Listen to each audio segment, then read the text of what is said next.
대림절 세 번째 주일인데요. 여러분들 아마 저 개인뿐만 아니라 이곳에 계신 모두가 이번 한 주간 지내시면서 어떤 구원에 대한 열망, 소망, 그리고 예수님을 더 간절히 찾게 되는 그런 한 주간을 보내시지 않았을까라고 짐작이 됩니다. 지난 12월 3일 밤에 기습적으로 비상계엄 사건 이후에 짧은 사실은 열흘이지만 굉장히 기나긴 아마 터널을 지나온 것 같은 시간들이었습니다.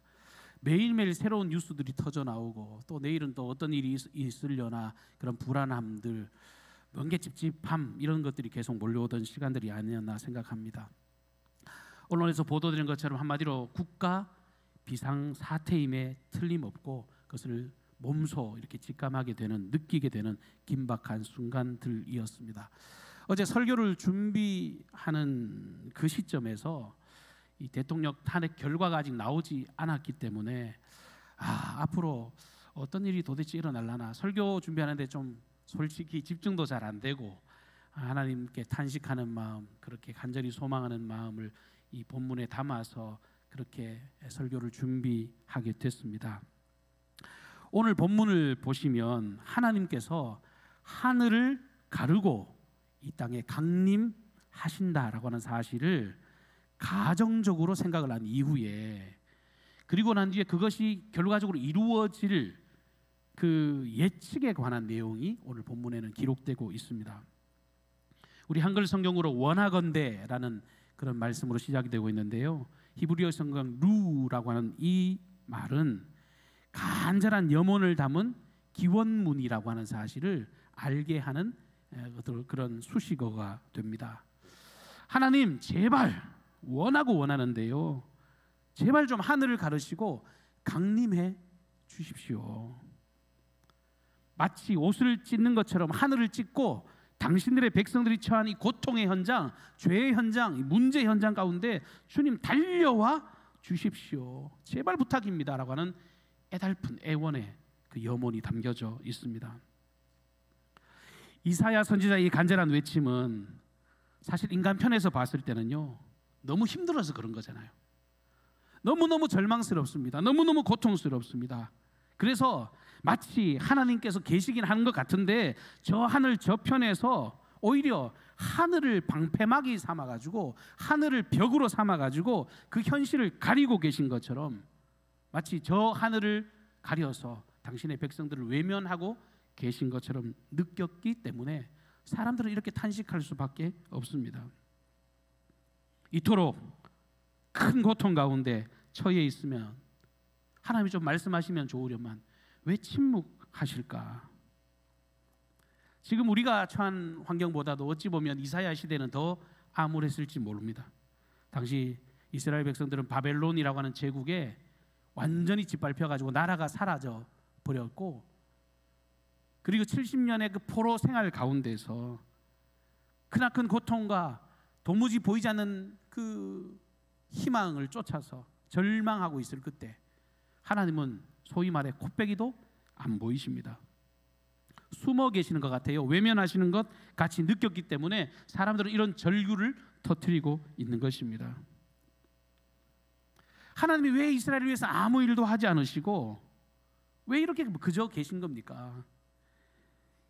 그렇게 인간의 한계로 그 하늘에 자신의 몸을 숨기고 계신 것처럼 생각이 되니까 이런 원하건대 제발 좀 하늘을 가르시고 와주십시오, 이런 탄식이 터져 나올 수밖에 없습니다. 근데 똑같은 이 상황에서요, 또 한편으로 다른 이면으로 보면 또 다른 엄청난 큰 소망이 이 고백 안에는 담겨져 있습니다.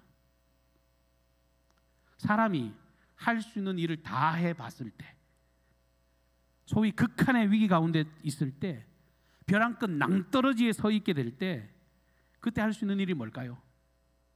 하나님 쳐다보는 것밖에 못하는 거예요. 그때 비로소 구원의 하나님, 유일한 소망이신 하나님을 갈망하고 발견하게 됩니다.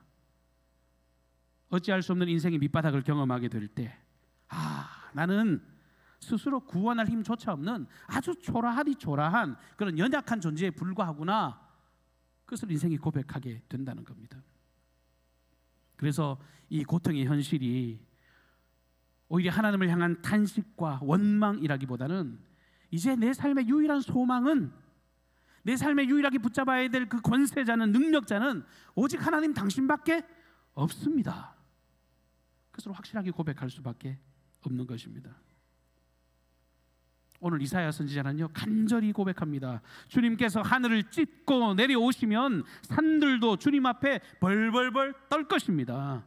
마치 불이 섭을 사르듯이, 불이 물을 끓이듯이 하게 될 것입니다. 오늘 하나님의 권능의 역사를 이사야는요 불에 비유하고 있습니다. 여러분, 불이라고 하는 것은요 무엇인지 다 태우는 성질이 있습니다. 그래서 불난 그런 사건들을 보도할 때 뭐라 그래요? 화마가 훑고 지나갔다 그러잖아요. 불이 확 훑고 지나간 자리에서는요 어떠한 것도 남은 것이 없습니다. 다 흔적도 없이 사라지게 됩니다. 그렇게 강력해 보이는 무쇠, 강철 이런 것들도요 불 앞에서 녹아 엿가락처럼 휘청거릴 따름입니다. 이사야 선지자는 더 나아가서요 두렵게 엄습하는 큰 물조차도 강력한 불의 능력 앞에서는 다 마르고 다 사라지게 될 뿐이다, 그렇게 이야기를 하고 있습니다.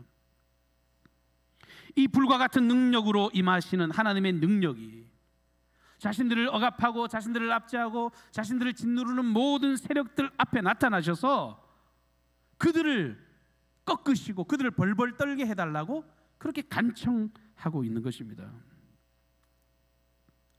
실제로 과거 이스라엘 백성들은 이런 경험치가 있기 때문에 더 이렇게 확실히 고백할 수밖에 없습니다. 이와 같이 불의 능력을 가지고 계신 하나님과 이 이스라엘 관계가요 바른 관계를 유지할 때, 그 능력의 하나님을 시인하고 인정하고 그 하나님을 똑똑히 바라보고 그 하나님 앞에 탁 붙어 있을 때 그 백성들은 언제든지 태평성대를 누렸더랬거든요. 속히 객관적으로 한번 생각해 보세요. 이스라엘이라고 하는 나라를 생각해 보시면요 많은 민족 중에, 나라 중에 유독이나 작은 민족, 작은 나라 아닙니까? 초라하기 이를 데 없는 민족들입니다. 가진 것으로 보자면 그들의 힘으로 어디 주변의 애굽, 블레셋, 이 아수르, 그 바벨론과 같은 대제국에 맞설 수 있는 힘이 상식적으로 생각해도 말도 안 되는 민족입니다. 오직 이스라엘이 이스라엘 될 수 있었던 이유는 하나님이 함께 하심 때문입니다. 그들이 외교력이나 국방력이나 그들의 어떤 경제적인 부강함에 있지 않고 유일한 힘의 근원은 하나님이 그들과 함께 하는가 마는가. 실제 애굽에서 430년 종살이 했던 백성입니다. 아무 소망도 없습니다. 저는 이스라엘 백성들이 430년 동안 종살이 할 때를 생각해 보면요 그들에게 자유라는 단어가 여러분 의미를 알았을까요? 해방이라는 단어, 자유라는 단어 아마 꿈에도 생각지도 못한 단어였을지 몰라요. 종이 자기 새끼를 낳아가지고 종이 됐는데 태어나자마자 아버지 저는 장차 자라가지고 정말 정승대감이 될 겁니다 라고 이야기하면 여러분 머리를 쥐어박는 정도가 아니라 말도 꺼내지 못하게 할 거예요. 그 부모 마음이 그런 겁니다. 이스라엘 백성들 가운데요 이런 종된 의식으로 찌들어져 있던 백성들이, 아무런 꿈도 소망도 없는 그 백성들이 하나님의 은혜로 말미암아 하나님이 보내신 능력의 종 모세를 통해서 출애굽의 놀라운 역사를 경험하게 됐습니다. 애굽의 바로왕이, 전혀 꺾이지 않을 것 같은 그 바로왕이 이 10가지의 재앙 앞에서 벌벌벌 떨었습니다. 결국은 죽음의 사자가 그 애굽 땅 전역을 휘감아 갈 때 그 중동 최대의 패권을 쥐고 있었던 이 애굽의 바로왕은 두 손 들고 항복했습니다. 그뿐입니까? 분한 이 바로가 곧장 마음을 고쳐먹고 추격의 군대를 보냈지만 그토록 막강하던 애굽의 군대는 다 홍해에 수장되었습니다. 어디 그뿐입니까? 히스기야 왕의 시대는 어떻습니까? 예루살렘을 침공하였던 사네립이 18만 5천 명의 대군을 이끌고 와서 이스라엘을 두렵게 하였습니다. 그러나 그들은요 하룻밤 사이에 하나님이 역사하시니까, 불의 능력으로 함께 하시는 그 하나님이 함께 하시니까 소위 자중질환으로 스스로 멸절당했습니다. 당했습니다. 사랑하는 성도 여러분, 말씀 앞에서 우리의 삶을 주관하시는 하나님을 똑똑히 목도하시기를 주님의 이름으로 축복합니다. 우리의 인생 가운데는 여전히 불과 같은 능력으로 우리와 함께 하시는 하나님이 임마누엘, 우리와 함께 하시는 줄로 믿습니다. 언제나 우리의 힘과 도움이 되시는 그 하나님. 키는 뭡니까? 내가 그분과 어떤 관계를 유지하고 있는가? 내가 그 하나님을 어떻게 인식하고 있는가? 내가 어떤 그 하나님을 내가 어떻게 바라보고 그분을 신뢰하고 걸어가고 있는가? 그것에 따라서 어떤 악한 세력도 성도들의 삶을 능히 대적할 수 없습니다. 하나님과의 바른 관계에 있는 성도, 소위 예배 잘 드리고요, 기도와 말씀과 그리고 하나님의 영적인 능력으로 무장한 자들을 결단코 악한 무리는 대적할 수 없어요. 오히려 뒤집어서 이야기하면요, 그 악의 무리가 뭐하고 있는 겁니까? 섭을 지고 불 속으로 뛰드는 것과 똑같은 짓을 하는 거예요. 얼마나 바보 같은 일이에요. 얼마나 무모한 짓을 하고 있는지 몰라요. 하나님의 능력 아래에서 그들이 거꾸로 어리석은 일에 불과하다는 것을 성경은 증거하고 있습니다. 그들이 알고 덤비든 모르고 덤비든 상관이 없어요. 하나님과의 바른 관계 속에서 당신의 자녀들을 불길과 같은 능력으로 돌보시고 지켜주신다면, 여러분, 요즘에 새벽마다 요한계시록의 말씀 묵상하고 있는데요, 성도의 승리는 자명합니다. 일곱 나팔의 재앙, 일곱 대접의 재앙, 수많은 재앙들이 임하지만 그 재앙은 악인들을 향한 것이지 하나님의 백성들과 전혀 무관한 심판이라고 하는 것입니다. 불의 능력으로 돌보시고 이끄시는 하나님을 경험하시기를 주님의 이름으로 축복합니다. 실제로 우리 믿음의 선비들이 다 그렇게 살았거든요. 성경에 기록되어 있는 어느 인물 한 분이라도 끄집어내가지고 이렇게 살지 않은 인생들이 있는지 한번 찾아보시란 말이에요. 다 하나님과 바른 관계 속에 있었습니다. 그 바른 관계를 내 목숨처럼 지켜갔습니다. 환경이 그들을 지배하지 못했습니다. 어떠한 세력도 그들을 꺾지 못했다고요. 내가 오히려 하나님께 붙어 있는가 붙어 있지 않는가, 그거 염려하면서 믿음의 길을 걸어갔을 따름입니다. 언제나 입을 열어서 하나님, 당신은 나의 반석이라고 고백했습니다. 주님만이 나의 산성이시요, 나의 요새시요, 나의 강한 바위요, 망대라고 담대하게 선포했습니다. 누구도 해하지 못할 만큼 결국은 하나님이 안전한 보호를 받았고요, 단지 보호하심으로 끝난 것이 아니라 하나님은 그들 앞서 행하시면서 그들을 위해 기꺼이 친히 싸워주셨습니다. 불로 심판하시는 하나님께서 그 악한 세력에게 패배와 수치와 더 이상 일어서지 못할 만큼의 커다란 파멸과 절망을 안겨주셨습니다. 그러므로 사랑하는 성도 여러분, 그리스도인에게 온전한 승리의 삶이라고 하는 것, 넉넉히 대적을 이기는 영광스러운 삶을 진정으로 누리기를 원하신다면, 지금 이 순간에, 지금 오늘 나와 함께 내가 하나님의 기쁨으로 살아가고 있는가? 내가 과연 구원받은 그 즐거움과 이 하나님과의 바른 관계 속에서 내 믿음의 삶이 제대로 걸어가고 있는가를 날마다 점검하고 또 점검해야 할 것입니다. 오늘 저와 여러분이 하나님의 말씀 앞에서 믿음을 선택하기를 바라요. 우리 하나님은요, 죄악을 미워하시는 분이십니다. 죄를 멀리하시고요, 그 말씀에 순종하는 삶을 주님이 기대하세요. 신명기 32장 30절 31절은 이렇게 기록합니다. 그들의 반석이 그들을 팔지 아니하였고 여호와께서 그들을 내주지 아니하셨더라면 어찌 하나가 천을 쫓으며 둘이 만을 도망하게 하였으리요. 진실로 그들의 반석이 우리의 반석과 같지 아니하니 우리들의 원수들이 스스로 판단하도다. 악한 사람들이 착각하는 거예요. 생각을 제대로 하지 못해서 망했다는 거예요. 여러분, 망하는 데는 다 이유가 있는 겁니다. 여러분, 망하는 데는 다 이유가 있어요. 안 되고 망하고 패망하는 데는요, 다 그만한 분명한 이유가 존재하는 거예요. 그런데 반대로 여러분, 완전한 보호가 무엇이며 진정한 승리를 경험한다면 그렇게 되는 이유도 분명합니다. 로마서 8장 36절과 37절에는 기록된 바 우리가 종일 주를 위하여 죽임을 당하게 되며 도살할 양같이 여김을 받았나이다 함과 같으니라. 그러나 이 모든 일에 우리를 사랑하시는 이로 말미암아 우리가 넉넉히 이기느니라. 할렐루야. 넉넉히 이기느니라. 이게 주님의 말씀이란 말이에요. 오늘 선지자 이사야는요, 우리에게 강림하시는 하나님은 우리가 생각조차 할 수 없는 일, 두렵고 놀라운 일을 우리 앞에 행하시는 분이라고 선포합니다. 우리가 하나님을 믿고 예수님을 믿지만 여러분, 고대 원시 사회, 고대 사회, 이런 소위 샤머니즘, 이런 신앙을 가진 사람들이 보면 되게 견고하고 두려운 존재로 인식하는 것, 오늘 본문에도 등장하고 있는데 뭔지 아십니까? 바로 산이에요. 산.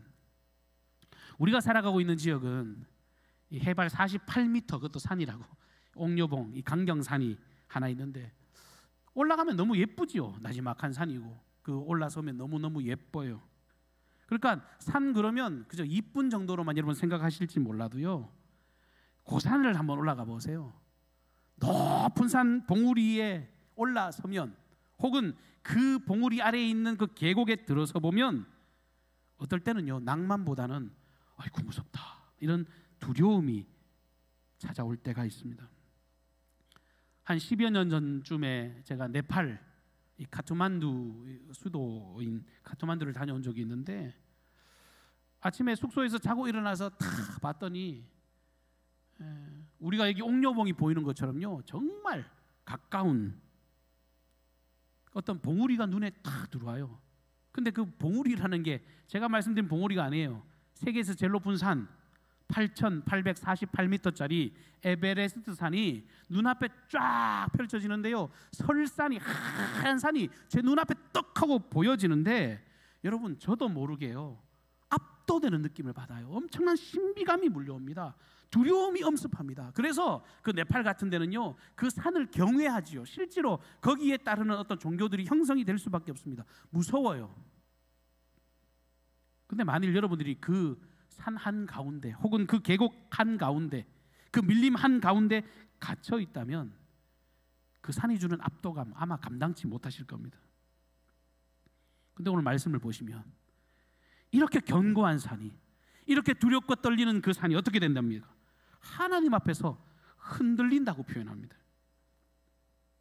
말씀 준비하면서 한번 상상을 해봤습니다. 화산 폭발하는 장면이 머리 떠오르네요. 그것도 영상으로 보는 거 말고 실제로 내 눈앞에서 화산이 팡 하고 폭발한다고 한번 생각을 해보십시오. 여러분 마음이 어떠실 것 같으세요?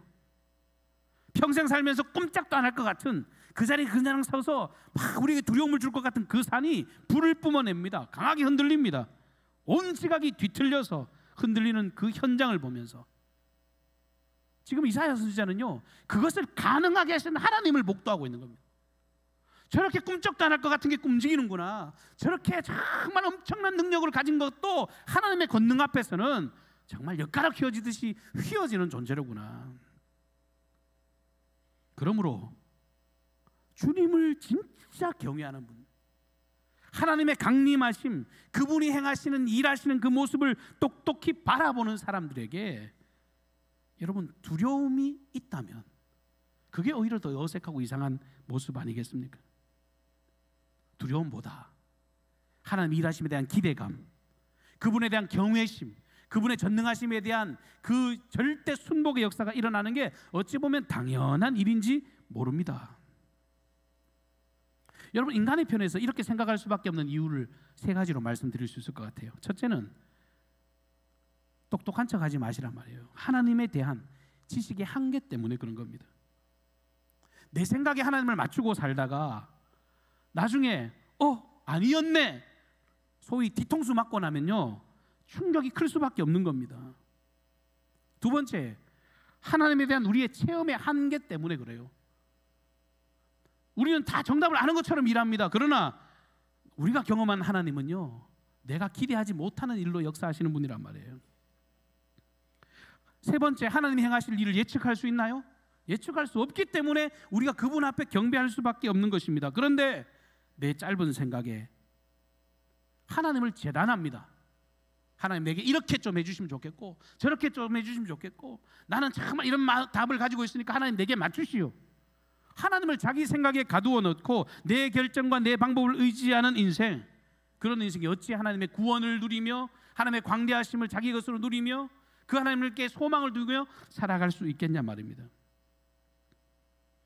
여호수아 10장에 가나안 정복 전쟁을 이스라엘이 쭉 전개해 나가는 중에 기브온에서 엄청나게 큰 싸움이 일어납니다.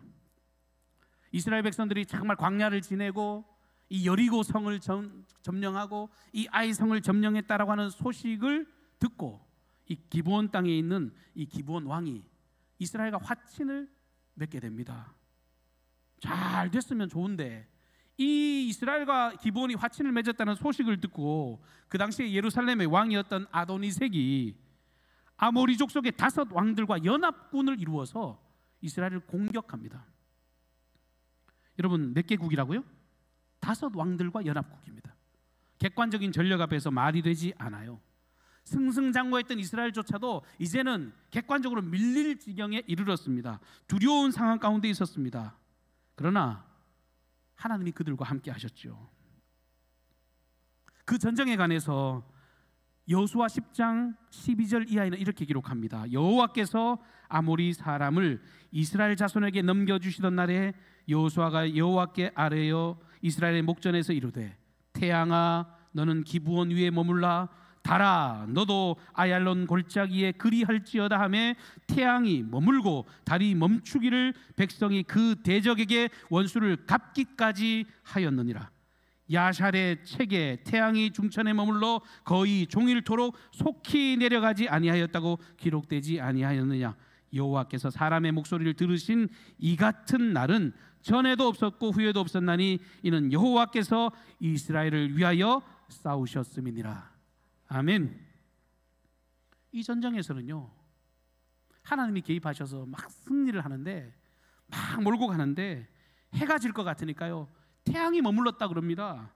달이 머물렀다 그럽니다. 하나님의 백성이 하나님이 승리하시기까지 그리하였다라고 기록합니다.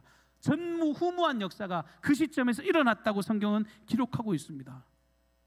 믿음의 사람들은 한결같이 이런 고백을 하니까 한결같이 그 주님을 신뢰하고 믿음으로 따라가는 것입니다. 사도 바울도 이토록 위대한 하나님의 구원의 은혜와 역사 앞에서 이와 같이 고백합니다. 로마서 11장 33절입니다. 깊도다 하나님의 지혜와 지식의 풍성함이요 그의 판단은 헤아리지 못할 것이며 그의 길은 찾지 못할 것이로다. 여러분 믿으시길 바랍니다. 깊으신 능력, 우리의 삶으로 형용할 수 없는 위대한 능력. 오늘 그래서 이사야 선지자는 그 진토 같은 상황에서 하나님께 구원의 소망을 두는 것입니다. 오늘 이사야가 자기가 처한 현실을 아주 보면 극한의 대립 같은 개념으로 이해를 하고 있지 않습니까? 이사야가 지금 인식하고 있는 그의 삶의 정황은 3가지로 말씀드릴 수 있는데요. 첫째는 자기가 지금 살아가고 있는 세상의 불의와 악함에 대해서 인식을 하고 있습니다. 두 번째는 세상의 악뿐만 아니라 자기들 안에 있는 불의와 죄악도 그들은 염두하고 있었습니다. 이 2가지 현실이 갖는 공통점이 있죠. 모두 다 하나님의 계명을 저버렸고 하나님의 진리와 공의 가르침을 행하지 않았고 하나님을 의지하지 않았다는 그런 모습으로 드러나게 됩니다. 그런데 감사한 것은 이사야 선지자와 같은 사람들, 끝까지 하나님을 바라보는 믿음의 사람들, 남은 사람들, 그 사람들은 이런 상황 가운데서 하나님을 더욱더 의지하고 간절히 그 주님을 부르짖고 찾고 있다는 것입니다. 똑같은 절망의 상황 가운데서 믿음의 사람들은 하나님의 주권적인 용서와 구원의 은총에 그들은 기대어 살아가고 있습니다. 솔직하게 말하는 거예요. 하나님 앞에 하나님 저 죄악 행한 것 같습니다. 이 어두움의 행위에 우리가 발을 디딘 것 같습니다. 이렇게 살아가다 나 죽을 것 같아요. 주님을 떠나서는 아무것도 행할 수 없을 것 같습니다. 주님, 그래서 나는 주님이 필요합니다. 이렇게 살다가 민족도 죽을 것 같고 나도 죽을 것 같고 모두가 다 멸절당할 것 같으니까 주님 제발 좀 우리를 구원해 주십시오. 간절히 주님을 부르짖고 주님께 소망을 두고 애원하고 있는 것입니다. 8절과 9절입니다. 그러나 여호와여 이제 주는 우리의 아버지시나이다. 우리는 진흙이요 주는 토기장이시니 우리는 다 주의 손으로 지으신 것이니이다.